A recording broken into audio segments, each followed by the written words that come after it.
আমি এখন আছি ইতালির অন্যতম একটা টুরিস্ট পয়েন্ট এলাকা রিমাজ্জোরে।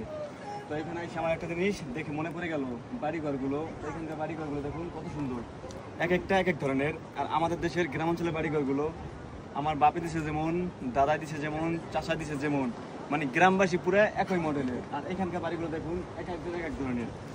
আপনি যখন এক একজন এক এক ধরনের বাড়িঘর করবেন, তখন এক একজন এক এক মন্তব্য করবে, এক একজনের কাছে এক এক রকম লাগবে, তখন জিনিসটা ভালো লাগবে।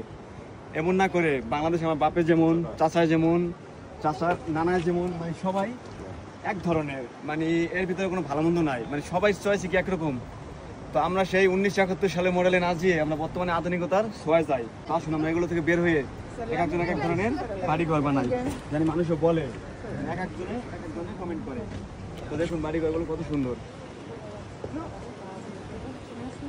আমি এখন আছি ইতালির অন্যতম একটা টুরিস্ট পয়েন্ট এলাকা রিমাজ্জোরে।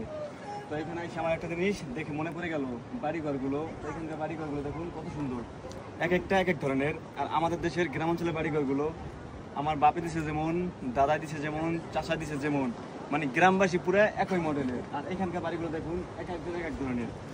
আপনি যখন এক একজন এক এক ধরনের বাড়িঘর করবেন, তখন এক একজন এক এক মন্তব্য করবে, এক একজনের কাছে এক এক রকম লাগবে, তখন জিনিসটা ভালো লাগবে। এমন না করে বাংলাদেশে আমার বাপে যেমন, চাচায় যেমন, চাচার নানায় যেমন, মানে সবাই এক ধরনের, মানে এর ভিতরে কোনো ভালো মন্দ নাই, মানে সবাই চয়েছে কি একরকম। তো আমরা সেই 1971 সালে মডেলে না যেয়ে আমরা বর্তমানে আধুনিকতার ছোঁয়ায় যাই। তো আসুন আমরা এগুলো থেকে বের হয়ে এক একজন এক এক ধরনের বাড়িঘর বানাই, জানি মানুষও বলে, এক একজনে এক এক ধরনের কমেন্ট করে। তো দেখুন বাড়িঘরগুলো কত সুন্দর।